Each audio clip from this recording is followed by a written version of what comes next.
Olá, começa agora o programa Trabalhador em Foco, esse programa que é uma realização do Movimento Sindical de Petrópolis através da união de diversos sindicatos, que fazem com que eu tenha a oportunidade de levar para você de casa informações sobre o dia a dia de todos nós trabalhadores. E vamos falar sobre o dia a dia num novo momento, num momento em que não há precedente na história, no momento de pandemia. Hoje eu gravo aqui do meu escritório, da minha casa, onde eu trabalho normalmente, com o doutor Hugo Otati, que é advogado, e a gente vai falar sobre demissões. A gente vai entender um pouquinho sobre o direito do trabalho, para você aí de casa entender várias questões, para no final das coisas, no final das contas e no final desse programa, a gente entender o que a gente não pode fazer, você trabalhador não pode fazer em caso de demissão.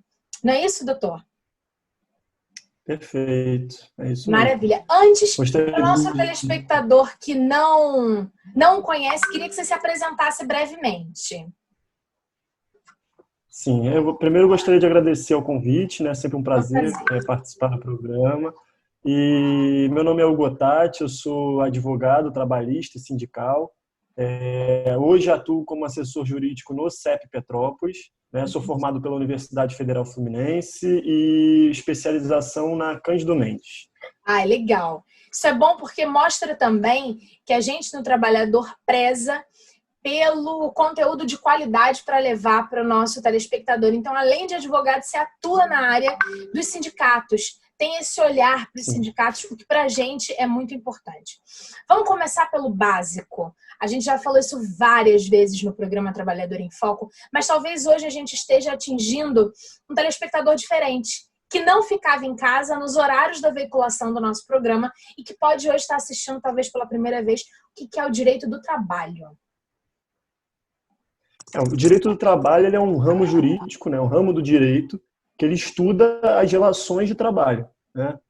E, portanto, ele é composto por um conjunto de normas, né, princípios, outras fontes do direito, que regem e regulamentam essas relações. Então, basicamente, esse é o conceito, né, do direito do trabalho. Ele que vai estudar, ele que vai regulamentar através de normas, princípios, né, as relações laborais.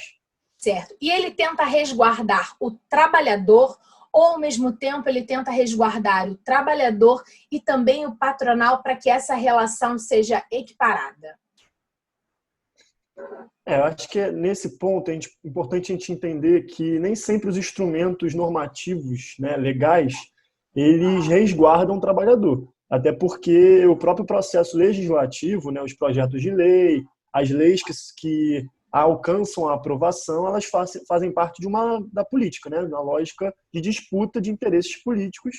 Então, por exemplo, a reforma trabalhista, ela modificou a CLT em mais de 100 dispositivos e ela retirou diversos direitos, mais retirou direitos do que resguardou o trabalhador. Então, de todo modo, assim, o direito do trabalho, ele, pensando na perspectiva, né, de proteção, de garantia de direitos... Dados com o trabalhador. Exatamente. Ele tenta, de alguma forma, sim, resguardar o trabalhador a partir desse conjunto de normas e princípios. Mas é sempre importante a gente entender que o direito ele tem suas limitações e nem sempre ele consegue contemplar os problemas do cotidiano, e também ele é um centro de disputas de interesses, né? Uma disputa política também. Então, mesmo no direito, existem normas que vão ser prejudiciais ao trabalhador, e é por isso importante a luta, né, dos trabalhadores para além do sistema judiciário, do direito, a luta cotidiana na rua, na organização. Por isso que a gente fala tantas vezes que é importante a presença e a participação do trabalhador nos seus movimentos sindicais, nos seus sindicatos. Porque o direito em si, ele não protege tão bem assim o trabalhador, haja visto que são pouquíssimos trabalhadores que estão em cargos políticos de alto patamar. É isso que a gente está falando de uma forma bem real? Entender que o direito, a justiça, ela é um caminho de travar batalhas também, né? A gente não descarta entrar com ações judiciais e batalhar judicialmente também, mas é entender que existem limitações e que isso não vai contemplar de forma a integrar o trabalhador, sendo necessário, então, até a história nos mostra isso, né? A história nos mostra que o trabalhador organizado nos seus sindicatos, atuando no cotidiano, nos seus locais de trabalho, acaba sendo uma forma de resistência, uma forma de luta até mais efetiva do que as batalhas travadas no judiciário. Legal. Estamos vivendo um momento único. Eu diria que um momento sem precedentes na história recente do mundo. E uma das coisas que a gente está percebendo, numericamente, é um aumento exorbitante de demissões por conta da pandemia. Mas para a gente entender esse momento, a gente precisa sempre dar um passo atrás para poder entender um pouquinho do que era antes, né? Para a gente se organizar. Então, eu queria saber como é que em via de regra, como é que funciona um processo de demissão de um trabalhador. Como é que os trabalhadores podem ser demitidos? Por que podem ser demitidos pelas empresas? E como é que funcionava isso antes desse momento de pandemia? Na verdade, como funciona o processo de demissão vai depender da modalidade da demissão, né? São várias modalidades de demissão. Temos, por exemplo, a demissão por justa causa, e aí ela parte de uma falta grave que justifique a rescisão do trabalho. Né? Nós temos a demissão sem justa causa, e aí é o inverso, né? Não há nenhum ato que desabone, que justifique essa rescisão do contrato, né? Existe também o próprio pedido de demissão do trabalhador, também há essa hipótese. Não quero mais continuar trabalhando, vou para um outro lugar, não estou satisfeito. Exato. Existe também a hipótese da rescisão, aquilo que a gente chama de rescisão indireta, é quando há, a grosso modo, uma justa causa, mas por parte do empregador. E aí, judicialmente, você consegue a rescisão como se fosse uma sem justa causa. E existe também uma modalidade nova da reforma trabalhista, que é a rescisão consensual. Então, vai depender, a forma dessa rescisão vai depender muito da modalidade, né, da situação ali real, né, concreta. Legal. Como nós estamos vivendo um momento de pandemia, provavelmente a maior quantidade de demissões estão sendo realizadas sem justa causa, não é? Não é consensual, porque o trabalhador quer continuar trabalhando e aí ele está sendo demitido. Em via de regra, quais seriam os direitos ou quais são os direitos desse trabalhador que estava exercendo seu trabalho e que, por conta de um novo contexto social, foi demitido? O que ele tem direito agora? Na modalidade sem justa causa, o trabalhador ele sempre tem o direito de receber o saldo de salário. O que é o saldo de salário? São aqueles dias trabalhados naquele mês da rescisão. Né? Esse é o saldo de salário. Ele tem direito também a receber o aviso prévio, né? De um mês, prévio, isso? Isso, exatamente. Ele tem direito a receber as férias vencidas, ou seja, as férias que ele ainda não recebeu, mas completou o período, mas ainda não gozou das férias. Ele tem direito a receber elas, com o adicional, né, constitucional, aquele 1/3 constitucional. Ele tem direito a receber também as férias proporcionais. Férias proporcionais. Seriam as férias proporcionais. Se ele trabalhou, ele completou um período, ele já está no segundo período e trabalhou, sei lá, 3 meses. Ele tem direito a receber 3/12avos, né? São as férias proporcionais, com o adicional também, o 1/3 constitucional. Ele tem direito a receber também o 13º, né? 13º proporcional, né? Sem justa causa. Faz jus também a uma multa do FGTS de 40%. Então, vai ser calculada uma multa de 40% sobre o valor do FGTS. Que é o fundo de garantia do tempo de serviço. Exatamente. Ele tem direito a receber, a sacar esse FGTS, os depósitos, junto à Caixa Econômica. E ele também tem direito a receber as guias para dar entrada no seguro-desemprego. Certo. Existe alguma diferença no processo de demissão, quando uma empresa se diz falida ou sem recursos? De qualquer forma, o trabalhador é atingido por isso ou não? Não existe uma diferença real? No caso de falência, ou até extinção da empresa, né, vai haver a extinção do contrato de trabalho. Já não vai existir mais o contrato de trabalho, né, no caso da falência da empresa. A questão é que, com essa extinção, o trabalhador ele passa a ter direito de receber os valores que ele teria direito de receber se fosse uma demissão sem justa causa. Então, todas as verbas que eu citei anteriormente, no caso de falência, esse trabalhador ele tem direito a receber. E a CLT, a legislação, ela garante que esses créditos oriundos do contrato de trabalho, eles sejam privilegiados, eles tenham preferência em relação a outros débitos dessa empresa em falência, entendeu? Legal. Na prática, se a empresa deve, por exemplo, luz, se ela deve impostos e se ela deve os trabalhadores. Primeiro ela paga os trabalhadores. É isso? Sim. Legal. Os porque, na verdade, os trabalhadores fazem esse dinheiro girar, né? Quando a gente pensa no âmbito maior, eles vão consumir e tal. São verbas vidas, que a gente... Sim, são verbas que a gente fala como verbas de natureza alimentar, né? São oriundas do trabalho e servem para a subsistência dos trabalhadores e suas famílias. Então, é exatamente isso. É uma questão de vida, uma questão de sobrevivência, por isso a preferência na quitação desses débitos. Quando a gente pensa em quitação de débitos, em demissões e todas essas questões, uma questão importante para ressaltar é mesmo o papel dos sindicatos nas demissões do dia a dia, seja em casos tradicionais ou em casos de falência. Isso é uma coisa que a gente tem que levar em conta, não é?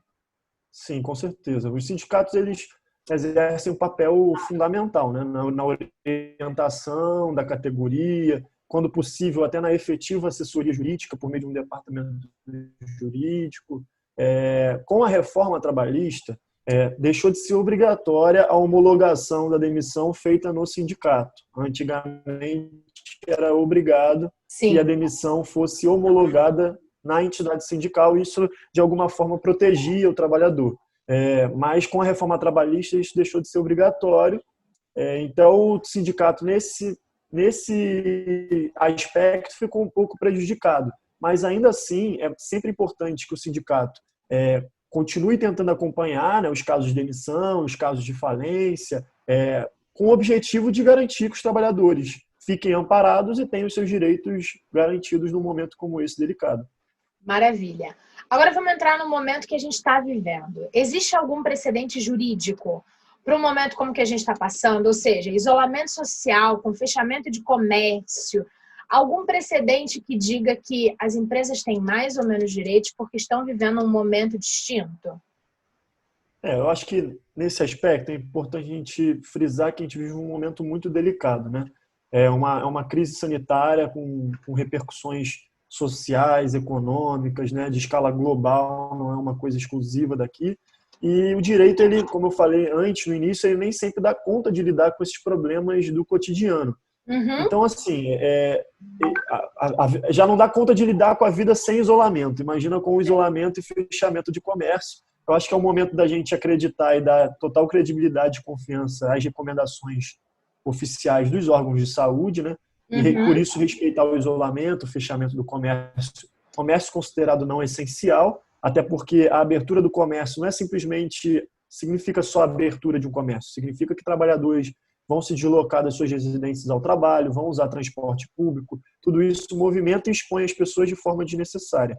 Então, e evita aglomeração, né, a exposição dessas pessoas.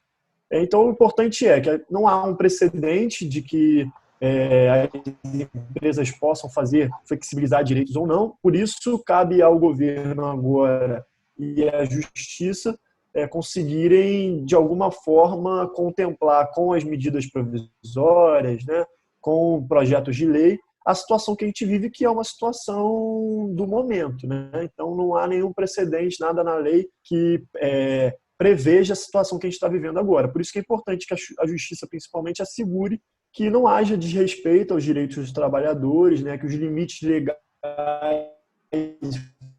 constitucionais sejam ato contemplem os trabalhadores, as pequenas e médias empresas, né? Que assegure o emprego, assegure o salário e assim possa fazer com que os trabalhadores possam permanecer em casa, o direito de permanecer em casa, que não é nenhum privilégio, deveria ser um direito de permanecer em casa, em proteção, mas tendo a subsistência garantida, né? Porque não tem como também o trabalhador permanecer em casa, a gente exigir que o trabalhador permaneça em casa sem as condições materiais para que isso, de fato, seja possível e real, né?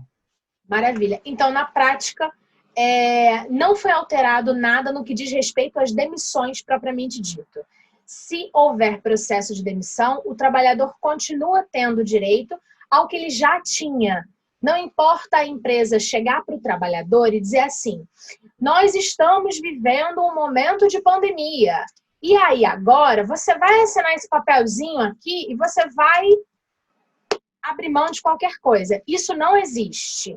Não, isso não. A demissão, não há nenhuma alteração nesse momento de pandemia, de crise. Nada foi alterado em termos de demissão. O governo apresentou algumas medidas provisórias, tratando de algumas medidas como antecipação de férias, antecipação de feriados, algumas questões bem prejudiciais dos trabalhadores, mas medidas que não dizem respeito ao fim, ao término do contrato, à extinção do contrato de trabalho. Não, são medidas para tentar ultrapassar esse momento, né, superar esse momento sem que prejudique a empresa e sem que o trabalhador perca o seu emprego. Então, há medidas como antecipação de férias, antecipação de feriados, há também, com a MP 936, a possibilidade de redução da jornada com redução salarial, a possibilidade de suspensão, mas aí é suspensão do contrato de trabalho, não demissão. É uma suspensão e aí o governo vai contemplar, vai complementar o salário do trabalhador de forma que esse trabalhador não fique desamparado e a empresa também não quebre, não demita os seus empregados. E aqui eu não estou adentrando defendendo a MP. Eu acho que a MP, inclusive, é bem ruim, mas estou querendo dizer só que não há nenhuma mudança em termos de demissão. Pelo contrário, existem medidas para evitar o desemprego, evitar a extinção do contrato de trabalho. Muito importante isso que você falou, Hugo, porque qual é a questão? A gente já falou aqui no Trabalhador em Foco sobre a MP 927. E a gente falou sobre essas questões, conversei com a doutora Cristine Grange, que é petropolitana, que também trabalha com a questão do direito do trabalho, e a gente falou um bocado sobre essas questões que são múltiplas possibilidades para o patronal para não demitir. Mas a gente decidiu falar sobre demissão especificamente porque muitas empresas estão demitindo, sim. Motivos, a gente nem vai discutir aqui porque não é o nosso espaço de discussão. A gente não está para discutir as questões do patronal. Provavelmente eles têm os seus motivos, mas a gente tem que resguardar e manter os direitos dos trabalhadores, que, em via de regra, e eu acho que é fato e notório, que são a parte mais frágil dessa cadeia, né? É o elo mais frágil, é o trabalhador, que, na maior parte das vezes, não tem reserva financeira, não tem a poupança para poder tirar o dinheiro e se custear, e que simplesmente, de um dia para o outro, por uma coisa que é muito maior do que ele, e de forma alguma a gente está querendo dizer que é para os trabalhadores trabalharem. Não, não é isso. Uma questão muito maior, eles foram proibidos socialmente de trabalharem e estão perdendo a sua, na maior parte das vezes, única fonte de renda. Quando a gente diz para o trabalhador prestar atenção, a gente não está querendo antever ou precipitar uma questão de que os patrões e de que os donos das empresas vão agir de forma ilegal. Mas se a gente já está entendendo e se a gente conhece e sabe que a Justiça do Trabalho está sempre abarrotada de processos, nesse momento em que os sindicatos já estão fragilizados, que os trabalhadores estão perdidos e que a situação está toda adversa, é preciso tomar mais cuidado ainda, não é verdade? Com certeza. É por isso que é sempre importante enfatizar a necessidade de sempre procurar um profissional, né, um advogado, ou até mesmo a sua entidade sindical, porque para ter um tipo de amparo, de orientação, né, de resguardo ali por quem de fato vai olhar para aquela demissão ou para aquela situação preocupado em proteger esse trabalhador. Então, para além da relação que ele possui com o patrão dele, é importante sempre a orientação de buscar orientações, né, e buscar informações com um profissional da área, um advogado trabalhista ou até mesmo a sua entidade sindical, que vai conseguir dar ali todo o amparo, todas as informações, as orientações necessárias para tomar esse cuidado, que nas relações de trabalho, né, até pela sua natureza de envolver ali também partes desiguais, a vulnerabilidade do trabalhador, todo cuidado é pouco, né? Então, é importante, sim, sempre procurar uma orientação profissional. Você muito bem disse que hoje não é mais obrigatório que o processo de demissão, aí a homologação, seja realizada no sindicato ou com um membro do sindicato presente. Contudo, o trabalhador tem o direito de solicitar a presença de um representante do sindicato nesse momento de demissão e de demissão em massa? Ele pode solicitar a presença de um diretor do sindicato para acompanhar, isso não tem problema. Assim como na rescisão, ele não precisa, não pode sofrer nenhum tipo de pressão, de coação nesse sentido para assinar uma rescisão de contrato, sem que o direito dele de consultar um profissional, seja do sindicato ou seja um advogado particular, seja assegurado. Então, ele tem direito, sim, de antes de ser formalizada a rescisão, ele consultar até mesmo sobre as verbas rescisórias, né? Porque, às vezes, os cálculos são feitos de forma errada ou algum direito é preterido. Então, é importante sempre que esse direito do trabalhador de contar com uma ajuda profissional, contar com uma orientação, seja de um advogado particular, seja de um sindicato, seja assegurado nesse momento. Muito legal. É até melhor para ambas as partes, né? Porque a gente evita problemas, inclusive futuros, de uma ação trabalhista que é custosa para ambas as partes. Então, assegurar o direito do trabalhador de ter uma orientação adequada é assegurar também que não tenha nenhum tipo de problema futuro em relação a um problema na justiça de ação trabalhista ou algo do tipo. Maravilha. Uma coisa muito peculiar que você falou no começo e que agora me veio em mente é que, assim, nós estamos em isolamento social. E essa é uma ordem, uma ordenação, uma diretriz que é maior do que o patrão para com seu funcionário. Uma das coisas que pode causar demissão por justa causa, que faz o trabalhador perder, se eu estiver equivocada, me corrija. Ele não pode mais retirar o fundo de garantia, ele não tem seguro-desemprego e acho que tem mais alguma coisa. Ele não ganha os 40% também da multa rescisória. É isso, não é justa causa? Sim, a justa causa tem mais alguns detalhezinhos, mas tem mais alguns? Tem outras alguns direitos que ele não tem direito às férias proporcionais, uma série de verbas que eu citei na sem justa causa que ele perde também. Ou seja, a justa causa é uma coisa muito prejudicial para o trabalhador. Só que uma das coisas é a seguinte: você foi para o isolamento social porque mandaram, mas não escreveram. Não te deram um comunicado, a coisa foi verbal, a partir de amanhã você não vem trabalhar porque você está em isolamento social.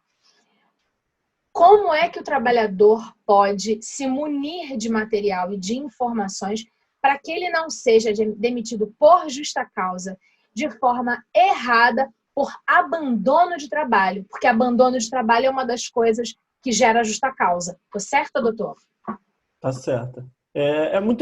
São situações complicadas, né? A gente, como eu falei, o direito mesmo, ele não dá conta, ele não tem na CLT, na legislação trabalhista, previsões de todas as situações possíveis numa relação de trabalho. Certo. Mas na Justiça do Trabalho, a prova testemunhal, ela tem muita força na Justiça do Trabalho. Então, assim, o melhor é que esse tipo de medida seja tomada por escrito, né?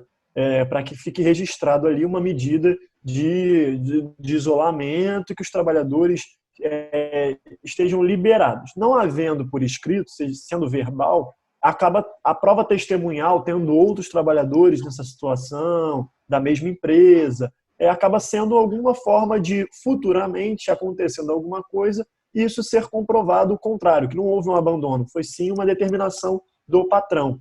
Então, depois, no momento da rescisão, se for uma rescisão por justa causa, tendo como fundamento o abandono, vai se trabalhar no âmbito da Justiça do Trabalho uma reclamação trabalhista para se provar o contrário. E aí existem alguns tipos de prova. A prova testemunhal, a gente também pode fazer mensagem no WhatsApp pode funcionar? Também. Se não for por escrito formal, com documento próprio, um áudio de WhatsApp, uma mensagem de WhatsApp, uma mensagem por e-mail, qualquer forma também eletrônica, também é um meio de prova possível de se utilizar futuramente.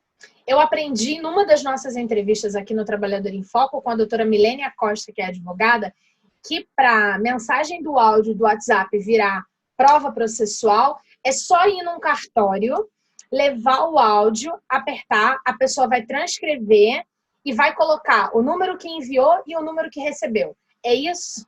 Exatamente. Ótimo. Para você não ali, achar que o áudio ali funciona, tem que ser um documento de cartório, porque aí vira uma prova processual. Sim, porque aquele profissional do cartório, ele é dotado de fé pública, passa Ótimo. a ter fé pública aquela prova ali. Por isso a necessidade de passar por um profissional. Maravilha. Doutor Hugo, chegamos ao final do nosso tempo de bate-papo por conta da veiculação na TV Petrópolis, né, do programa Trabalhador em Foco. Queria agradecer de verdade e pedir para que você deixe possíveis contatos para as pessoas que tiverem dúvidas. Lembrando que ao longo do programa, embaixo aqui da gente, passou as barras dos telefones dos sindicatos e eles estão atendendo remotamente também. Mas deixe seus contatos para quem sentiu segurança na nossa fala, na nossa conversa. Lembrando que pode entrar em contato comigo também através do WhatsApp, de todas as plataformas possíveis que eu vou estar transferindo e passando os contatos, tanto os seus quanto dos sindicatos. Nas redes sociais, meu nome está como meu nome mesmo, Hugo Tati, com 2 T's antes do A. E eu administro também o perfil do Trabalhador, é do.trabalhador no Instagram. E lá também eu abordo o direito do trabalho de uma forma crítica, na perspectiva de defesa dos direitos. Entrar em contato a partir desse perfil também. Maravilha. Doutor Hugo, novamente, muitíssimo obrigada por ter despendido do seu tempo. Eu sei que você continua trabalhando a beça, está cheio de atividades, né? Mesmo em isolamento, a gente está trabalhando um bocado. Obrigada por despender seu tempo comigo, para com os nossos telespectadores do programa Trabalhador em Foco. Eu que agradeço a oportunidade, o convite, um prazer estar aqui com vocês. Maravilha. Obrigada a você de casa que ficou com a gente nesse novo momento, nessa nova plataforma. Espero que você tenha entendido um pouquinho sobre essa questão da demissão. Não se deixe ser enrolado, engalbelado, passado para trás nesse momento com alegações do tipo, estamos vivendo uma pandemia e aí você, trabalhador, perdeu seus direitos. Não pode deixar isso acontecer. Obrigada de verdade e a gente volta em breve com um novo programa. Um abraço grande, um abraço, doutor Hugo. Até breve. Tchau, tchau.